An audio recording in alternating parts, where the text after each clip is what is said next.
Well, hi, everybody. I'm Mary. Welcome back to the Supermom School podcast. And today I have a special treat for you. Sarah Gibson has joined me on the podcast today. We're going to get to hear all about Sarah. Let me tell you a little bit about her. She is a functional medicine provider and wellness coach that teaches women how to focus on optimizing their health and thriving with aging.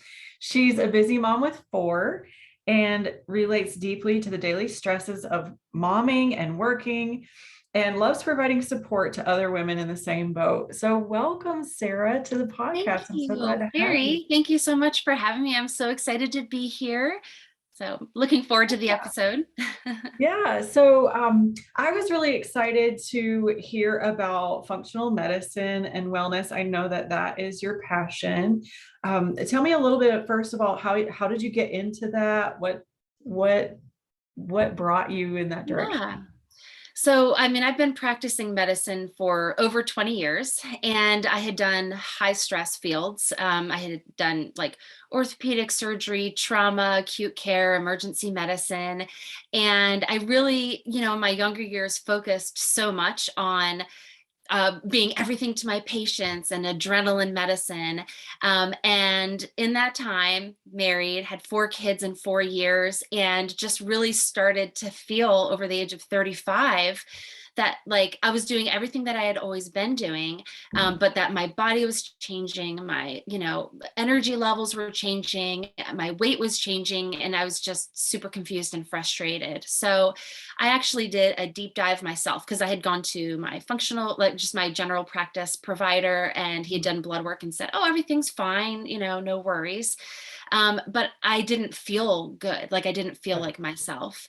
And so that's when I discovered like functional medicine, health and wellness, coaching, lifestyle medicine. And really all that means is that, you're taking the way that your body processes like food and what you eat and how you move, and then uses it to optimize hormones and your health in general and nutrition. So I transitioned then into functional medicine because I thought it was just so amazing to like draw labs, find out about food sensitivities, find out what specific nutrients I was deficient in.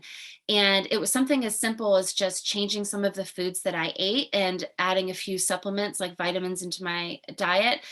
I felt so much better that I just wanted to share this. It was one of those things you just want to scream from the rooftops, like, oh my gosh, women, like you don't have to suffer, because I felt like I'd suffered so many years. So that's what I do now. I That's so focus on awesome. helping people age and feel better and just optimize their bodies wherever they are. So, That's so cool. I resonate with so much of what you're saying because I remember the feeling of when I was still just going to a general practitioner, thinking that aha moment that I had around we aren't actually fixing a problem. We're just managing the symptoms of the problem. And sort of that longing to want to like, I don't want to just keep putting a band-aid over a wound that isn't healing. I want to figure out why the wound isn't healing and what do we need to do so yeah. that it will recover. And our bodies are made to do that. Mhm. Um, it, you Yeah, it's know, amazing. yeah. And I appreciate you explaining a little bit about what functional medicine is. I know sometimes that can get really confusing for like, what are you doing? It's Right. But that's yeah. exactly it. It's kind of finding that root cause and then fixing it with simple things. I had spent a lot of my career in medicine where people were already sick, dying, chronic, like years of chronic diseases, bringing them Mhm. to the ER, and then like they'd go to their medical provider and they would say, well, just lose weight. Well, just, eat better. But then there's this huge gap. There's so much misinformation out there. A lot of medical providers aren't providing the online like support and patient education and programs. And so people are left to kind of figure it out on their own, and they don't know who to trust or where to turn for reliable information. Yeah. And so you're left with like fad diets and putting junk in your body. And yeah, it's just really difficult. So I Yeah. feel for people. They're trying Yeah. to find answers. So Yeah, I remember the day that I was sitting in front of my doctor and I was like, I'm exercising at least 30 minutes every single day, alternating strength and cardio stuff, eating a pretty healthy diet. Why am I still gaining weight? And he was like, you probably just aren't exercising enough. You probably just need to eat less and exercise more. And I was thinking, I am exhausted trying to do the things that I'm already yeah. doing. This can't be the answer. Like it just can't be. And I love this idea of really working with the body and moving in that direction. That being said, as a parent, when sometimes functional medicine isn't an easy route to take, is it? It's like you have to go digging a little bit for the answers out there. And that can be, I know as a parent myself, with 4 kids, you said in 4 years. Mm-hmm. Yeah, Yeah. that's a lot. And Yes. in that time period, that can be complicated to try to figure out, how do I get the answers that I need, much less try a bunch of different things. Can you tell me a little bit about how that was for you, or like what have you done? What have you found helpful for Sure. women to navigate figuring those kinds of things out for themselves? Yeah. I mean, for me, I've, put my head down and just kind of barreled through it. I finally had my fourth child turn 1 without already being pregnant. So with all of my other children, between 6 and 9 months, I was already pregnant. And like, funny fact that moms like can relate to is because of being pregnant and nursing, I had one small box of tampons that lasted me 6 full years. Right. Like I I would get one period, be pregnant again, and then you go through, all of those things. So, it was really like this massive life change in a very short period of Mhm. time. And it wasn't till the end that I was like, wow, what just happened? Like, why do I not feel well? And so Yeah. things that I've found are, as a busy mom, the last thing that you want to do is add more busyness into your schedule. Sure. And Yeah. so a lot of the women that I work with that are busy moms, really, it's not that they're not like they don't know what to eat or don't know how to exercise or Right. some of those things. It's just taking the thinking out of it for them. Mhm. Like, okay, listen, let's just simplify this. 20 minutes or less. We're just doing this a couple times a day, a couple times a week. But once you really understand what's going on in your body and you can find like just some easy, quick ways to incorporate it into momhood Yeah. and, bring your kids into the fold, like it doesn't have to be this carved out extra time that's just for you. It's taking the things that you're already doing and just modifying them just a little bit to optimize your health. Yeah. So For can you give me an example, example of that? That would be yeah, like great. for example, like you are already cooking dinners for for your family, right? Mhm. And so an easy example is to, get the kids involved, and even for yourself, like just set out some food containers, cook a little bit extra and be like, okay, tomorrow I really want, some protein and vegetables for my lunch. I want something easy and quick to grab from the fridge when I'm hungry. Because the Mhm. kids, sometimes just want mac and cheese and hot dogs. You don't necessarily want to cook a whole other meal for yourself. So Right. if you know in advance, like, all right, I'm just cook this and I'm going to throw some leftovers in the fridge, takes 2 seconds for you to pull them out. Yeah. Another example would be like you're already outside playing with your kids or taking them to playground or something like that, rather than just like sitting on the bench or necessarily chasing them around. Take them out in the backyard and do some easy exercises that you want to do yourself. Mhm. And I think both of those habits do 2 things. Number one, it didn't cost you any additional time. And number two, you're demonstrating health and wellness to your children. You're getting them involved at a young age, and you're kind of making it a fun lifestyle thing for them. So, that's easy for busy Yeah. moms to do.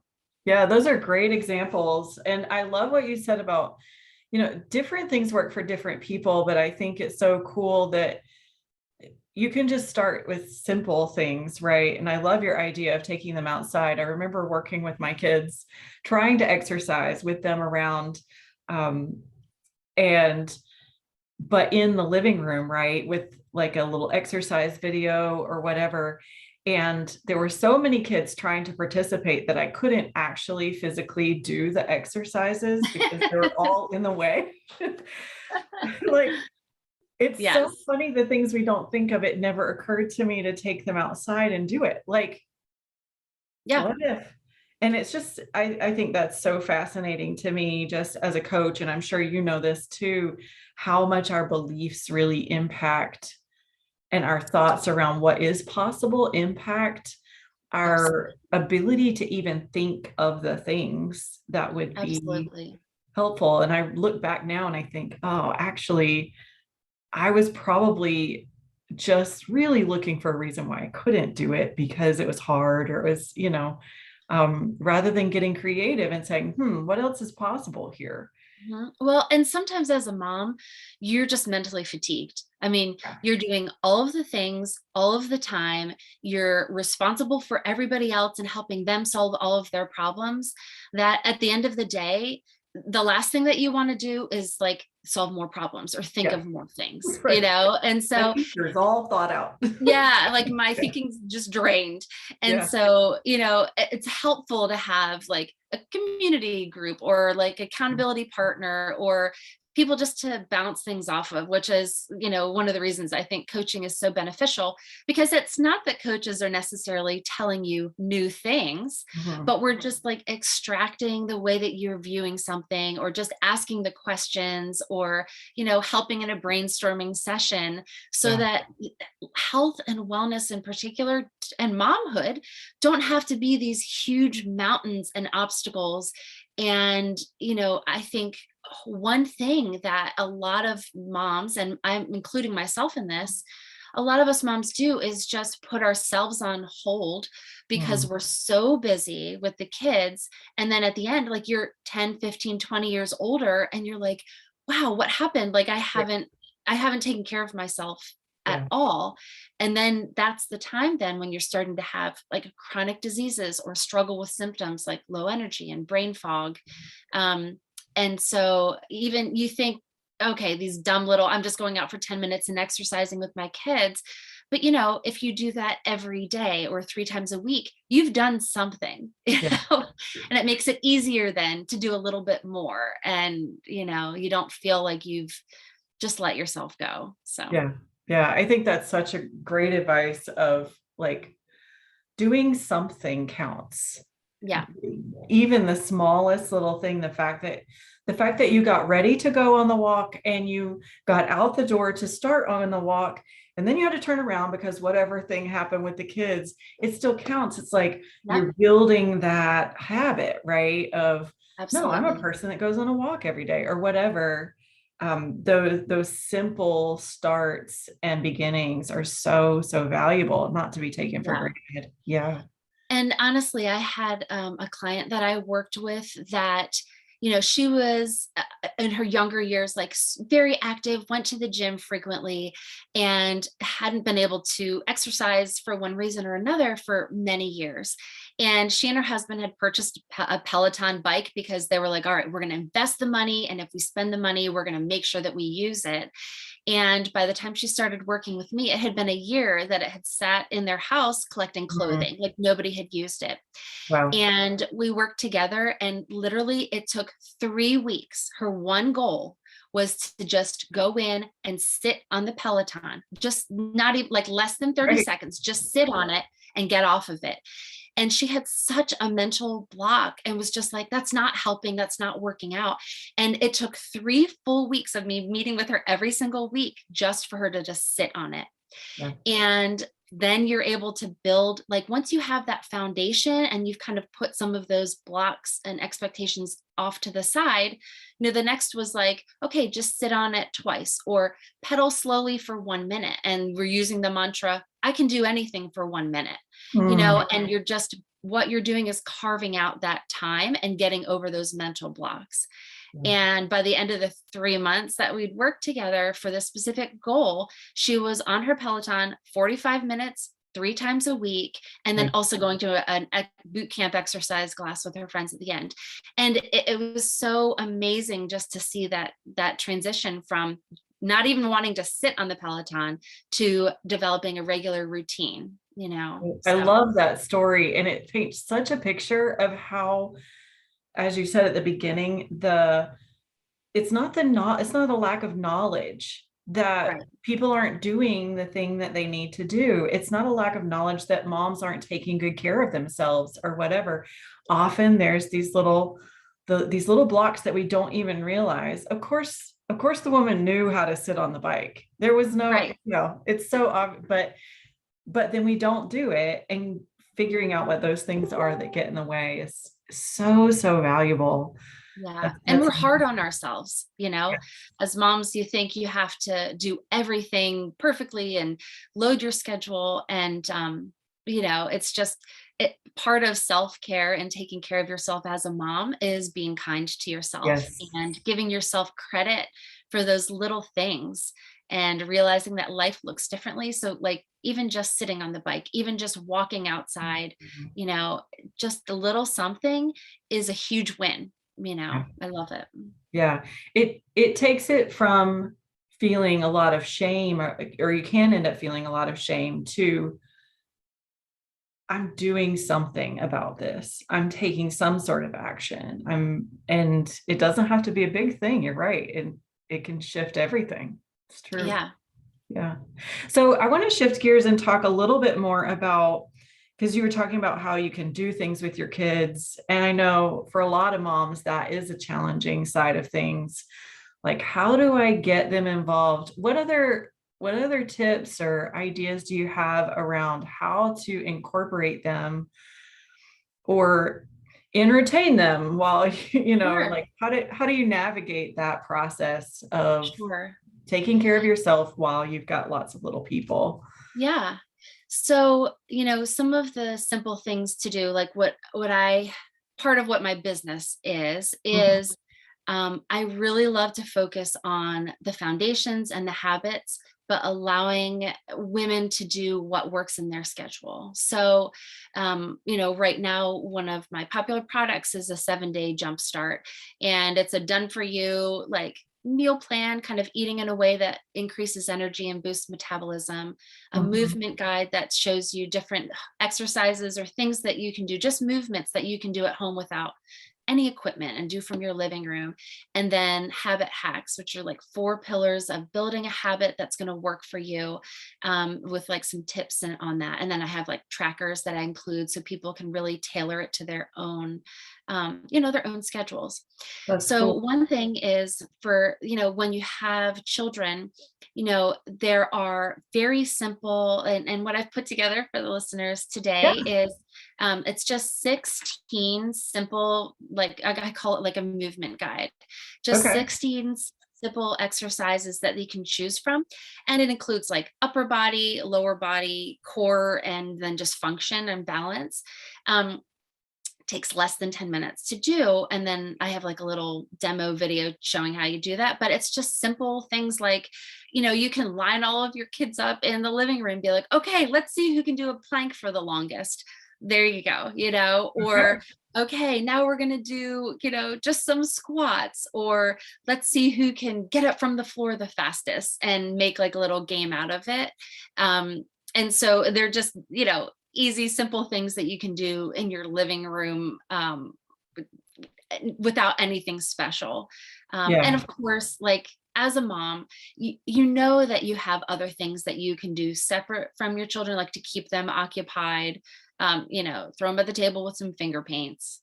Maybe not finger paints, maybe just crayons, depending on your energy level. Depends on how brave you are that day.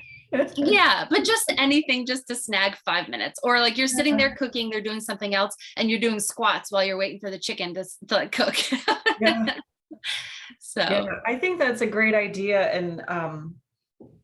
And just the idea of like, I mean, we carry our phones around with us almost everywhere we go, right? So having something that it's easily to like, oh, I can just check this out online, this little diagram, and it'll jog my memory of things that I can do to, really simple things in that moment. I think that could be really helpful.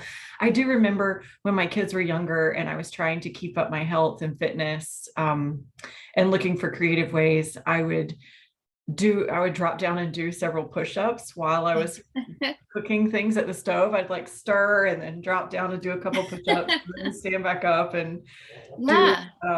and I think, it's if we know that those things are available, it's easy Yeah. to jump in and do them. I think the difficult thing is to first figure out what needs to be done. And you've already done that work for us. That's so fantastic to have that Yeah. already there. Yeah, that's cool. Thank you so much. We'll make sure that Yeah. that's in the show notes. Yeah, absolutely. Just easy things to do. So, and Yeah. it's just 2 pages. You can even just print it out and just have it on your counter or something, so yeah. So first of all, I'm curious, how old are your kids now? I know you had 4 in Yeah. 4 years. How old are they now? So they are 12, 13, 15, and 16. Okay, so you're in the teenage section now. Yes. Fun. Yes. So I'm curious, do you have a story that you remember? And I know I'm putting you on the spot a little bit here, but a time when you remember, oh, I did that and it worked. Like I had this creative idea. I used it with my kids to, we did these exercises together and it really turned out great. Do you have a memory Yeah. like that? Yeah. I had, so I live right near a park, which is great. And there's like a non-motorized walking path. Well, there is one portion that is like a 1/4 mile loop that goes around like a parking lot. So it's very open. You can see everything. And I really was at the point where I was like, I need to just get outside, get some exercise, get Mm, some steps in. And so I took all of the kids down. And my kids were really good. I would take them at times of day when it wasn't busy either, but my kids were really good about like listening and not running into the parking lot. So the youngest was probably 6 at the time, maybe. okay. They're between 6 and 10. And I set a little jar of like permanent markers at like the starting point of the loop or whatever. And I just said, okay, guys, like you can ride your bikes, you can rollerblade, mommy's gonna walk. If you guys want to run, you can run. And every time you do a lap, do a little mark on your hand. And so they kind of made a game to see how many marks they could get. Oh, And that's I fun. was able to get my exercise in. And then at the end, we all like sat together, and the kids, since I have 4, it works out well. So they would link their feet together and do sit-ups, like, kind of against each Okay. other or whatever. Yeah. And, see who could get the most or that type of thing. And so that was something that for them, that was fun. And they started asking me like, hey, mom, can we go do our laps again? I want to see if I can get more, or, we're going to do our routine, which was actually like, in the beginning, I thought, oh, I'm just doing something fun for my children and to kind of keep them occupied so I can exercise. But Hmm. in the end, they were the ones that were like keeping me accountable. They're like, hey, mom, we didn't go out this week and do our thing. And I was like, oh, wow, look at this. My kids are like my little coaches, like, get outside. And they will, boy, they will keep Yeah. you. Yeah. Once it's a Oh, routine yeah. and Yeah, they're, but you yeah, can they're do that really, around like a soccer field or a track that's near your house, or even just the perimeter of the backyard, and just kind of set up cones or something like that. But that worked really well, and to this day, they still like to go down and do that. So that's awesome. And I love that you found a place that made it simple, right? Like, if the backyard isn't simple, then maybe find a place that does make it simple, so that you're not having to do so much thinking about the process. You can just focus on being. sorry. That's okay. Yeah, no, absolutely. Yeah, keeping things just simple. Anything that works into your schedule as a busy mom is just the easiest thing to do. So Yeah, that's great. So I have one other question for you here that I like to ask a lot of my podcast guests, and that is, I'm always curious, what can you think of anything that you wish moms were asking about their health that they don't ask? I think a lot of times when you're in a professional environment, you have a perspective or like a longing of, I wish they wanted to know about this or that or the other. but they don't really know to ask the question sometimes. Does anything come to mind for you around that? Yeah.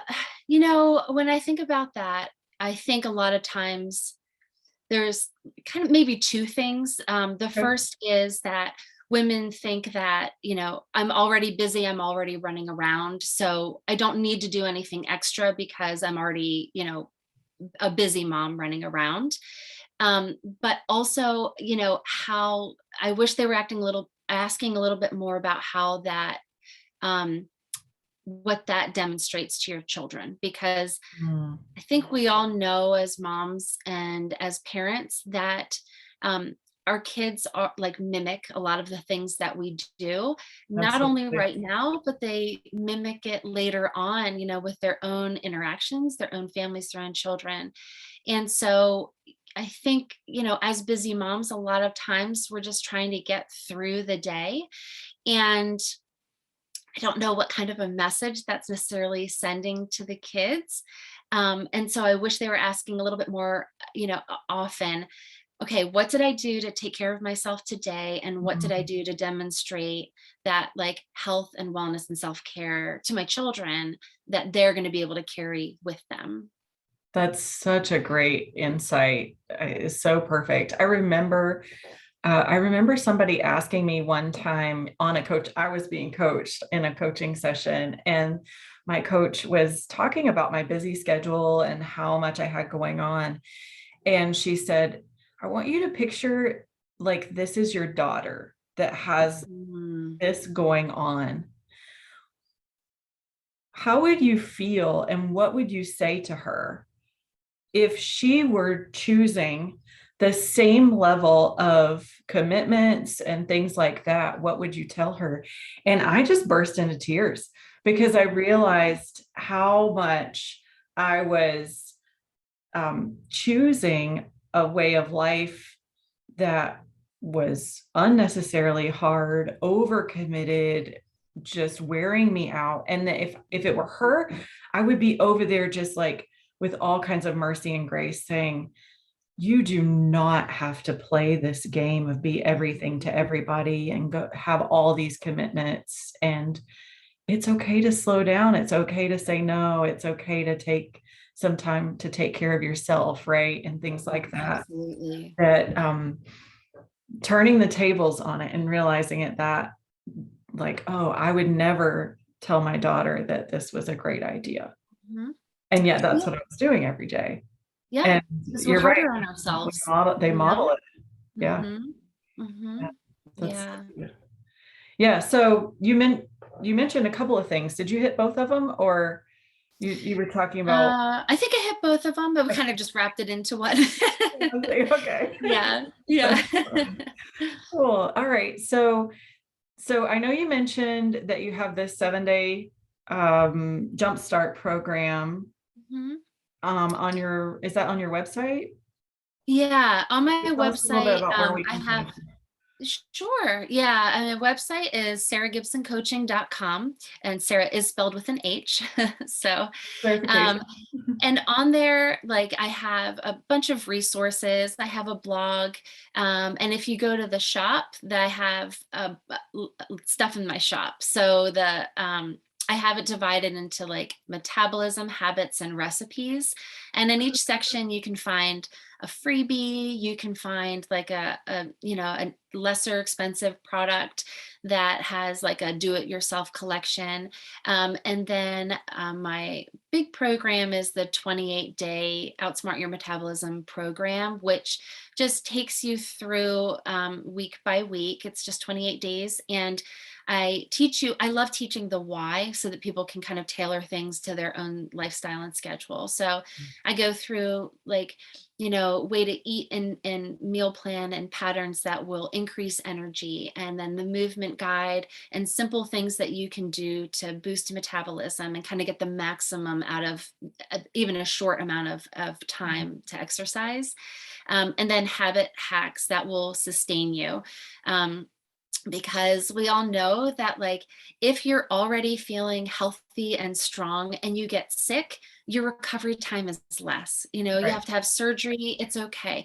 But if you're already sick, if you're already overweight, if you're already struggling with chronic diseases, and then you throw another disease on top of that, it just really derails you. So, Yeah. you know, I really love to stress the importance of just developing tiny habits that are foundations that you can build on over time. So the 28-day program isn't one of these programs that's like, it's going to be super intense, 3 hours a day for 28 days. You're going to be in the best shape of your life. I don't do that. I'm like, this is for moms. This is getting you started. Yeah. Basic, everything that I can do that's done for you is done for you. You know, you can track yourself. I teach you kind of like a little system so that you can tailor it to your busy schedule, incorporate the kids. So that's my big program that I just offer a few times a year. And then every single week I do live coaching. And so if there's any questions or troubleshoot or anything like that, I answer that for you. You have homework to help keep you accountable. So yeah, I have a lot of things, but I have freebies that people can just, you know, download and just check out some of the fun stuff that I have in Give the it a shop. try. That's great. I love that you have such a wide variety of things that people can access. That's great. And you said that's at sarahgibsoncoaching.com. Yes. Sarah with an H. Sarah Yeah, with an great. H. And then we'll make sure that because you mentioned that you had a little movement worksheet for Yeah. the Supermom listeners here. Yes. So we'll Yep. make sure that that's linked in our show notes. I'm going to go print it out and give it a try. I'm always looking for Perfect. ways to increase movement into my everyday life. So I'm excited about having something already pulled together. That'll be Perfect. great. Thank you so much for putting that together for us. That's Oh, absolutely. Yep. I'm happy to help. So yeah. Well, as we're wrapping up, Sarah, thank you so much for joining us today on the Supermom School podcast. I really appreciate you taking your time and sharing some of your expertise in this area and some of your stories of your own parenting and going through this process. You've been a delight to chat with today. So thank you. well, thank you so much for having me, Mary. I'm always happy to come on the podcast and share with the listeners. And yeah, if anyone has any questions, I'm always available to help out. So thank you again for Awesome. having me. Great. Thanks so much.